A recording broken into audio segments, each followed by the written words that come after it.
नमस्कार दर्शकवृन्द, दिनभरका देश विदेशका प्रमुख खबरहरू समेटिएको नेपाल टाइम्सको टप 50 बुलेटिनमा स्वागत छ।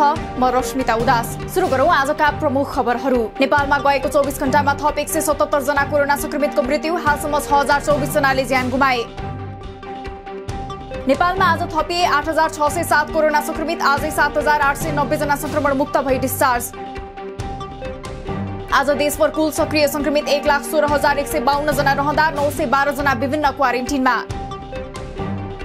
पछिल्लो 24 घण्टामा काठमाडौँ उपत्यकामा 2411 जनामा कोरोना संक्रमण पुष्टि, काठमाडौँमा मात्र 1752, भक्तपुरमा 259 र ललितपुरमा 400 जना संक्रमित भेटिए। विराटनगरमा 153 गरी, मोरङमा 330, झापामा 242, सुनसरीमा 178 सहित प्रदेश 1 मा आज थपिए 1039 संक्रमित, प्रदेशमा सक्रिय संक्रमित 16,836 पुगे। विराटनगरको कोशी अस्पतालमा भेन्टिलेटर सहितको 62 शय्याको कोभिड अस्पताल सञ्चालनमा, अस्पतालमा बेड अभाव उच्च रहेका बेला यसले राहत हुने स्वास्थ्य कर्मीहरूको प्रतिक्रिया। आयुर्वेद चिकित्सालय नरदेवीमा 25 शय्यामा एसडीयू बेड र हाई फ्लो अक्सिजनको सुविधा सहित 50 शय्याको आइसोलेसन सेन्टर स्थापना, आइसोलेसन शनिबारदेखि सञ्चालनमा आउने। प्यारासिटामोल लगायतका औषधि पर्याप्त रहेको औषधि उत्पादक संघको भनाई, अभाव नभई ढुवानी तथा कुरियरमा समस्या आउँदा केही अभाव देखिए पनि वितरणलाई सुधार गर्ने पहल भइरहेको उल्लेख।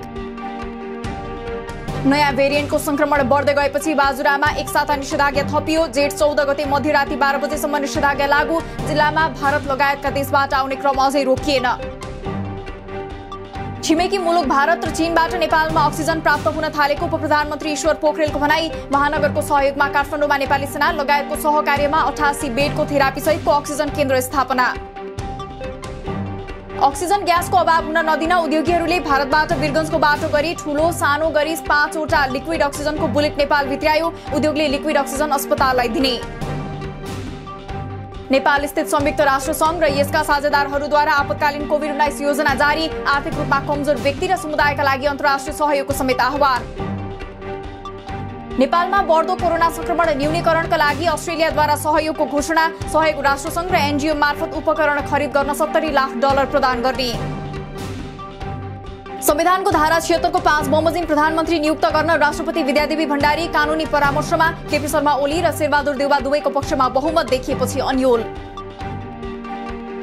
एमालेको विवाद समाधान गर्न गठित कार्यदलमा माधव पक्षका सांसदहरूको भूमिकामाथि प्रश्न उठ्यो, देउवालाई प्रधानमन्त्री बनाउन हस्ताक्षर गर्ने 26 सांसदलाई कारबाही गर्ने।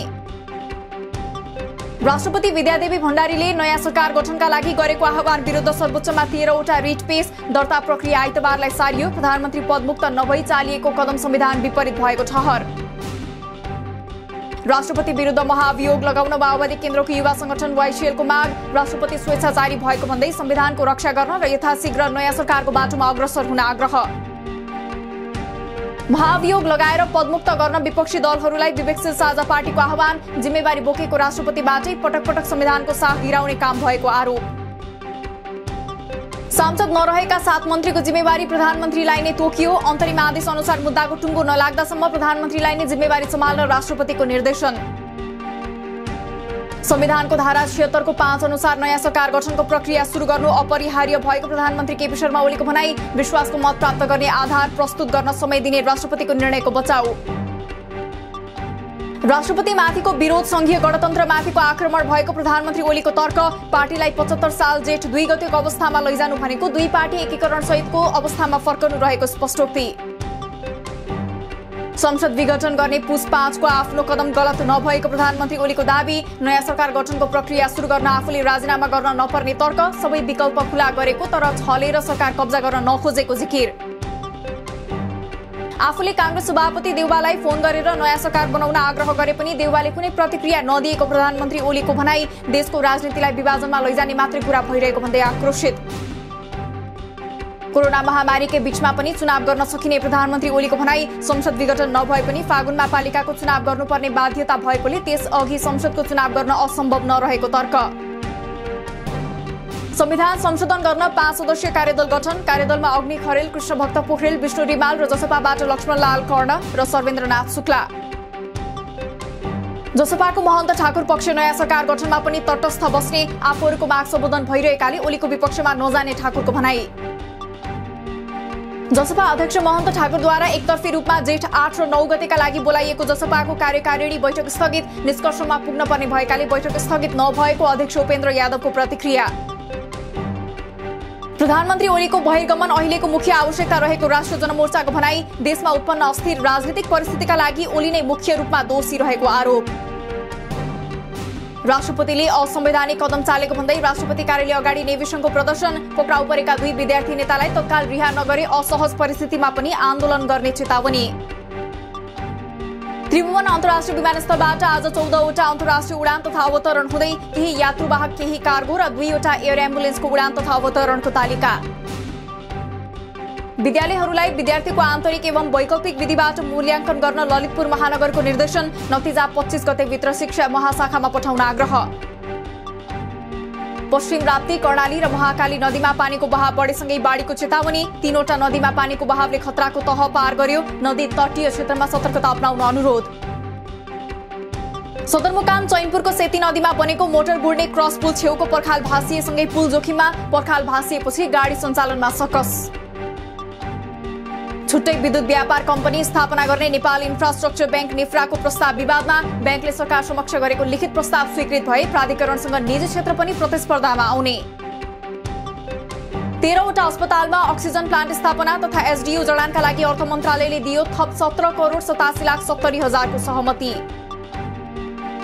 कर्णाली प्रदेश सरकारद्वारा महामारी नियन्त्रण र उपचारका लागि 98 करोड बढी निकासा, सबै जिल्ला अस्पतालमा 40-40 लाखका दरले अक्सिजन प्लान्ट स्थापना तथा सञ्चालन गर्न बजेटको व्यवस्था।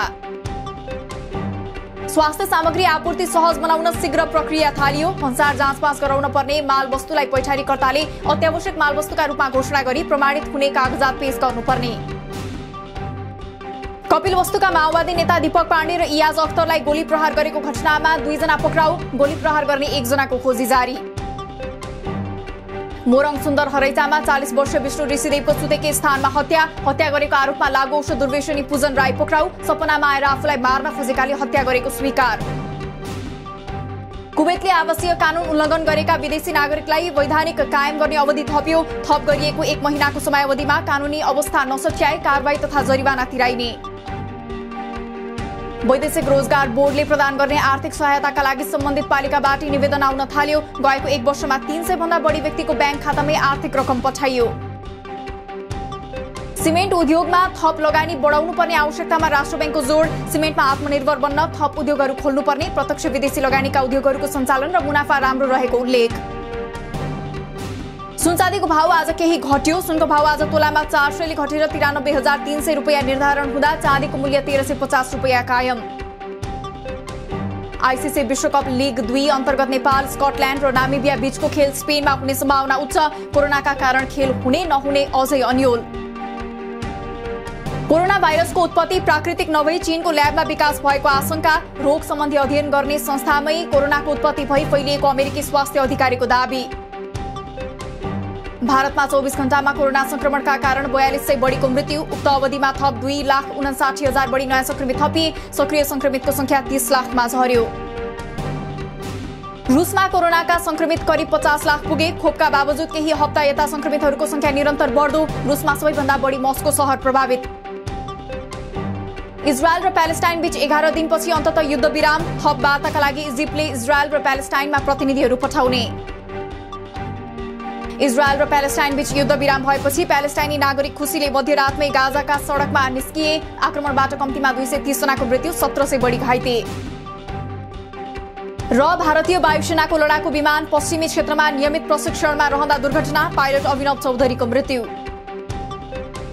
दिनभरका देश विदेशका प्रमुख खबरहरू समेटिएको नेपाल टाइम्सको टप 50 बुलेटिन अहिलेलाई सकियो। हामी भोलि टप 15 समाचारका साथ उपस्थित हुने नै छौं। नेपाल टाइम्सको युट्युब च्यानल सब्स्क्राइब गरिदिनु भएकोमा र फेसबुक पेज लाइक गरिदिनु भएकोमा धन्यवाद। ताजा खबरहरू नेपाल टाइम्सको अनलाइन पोर्टल www.nepaltimes.net मा पनि गएर हेर्न सक्नुहुनेछ।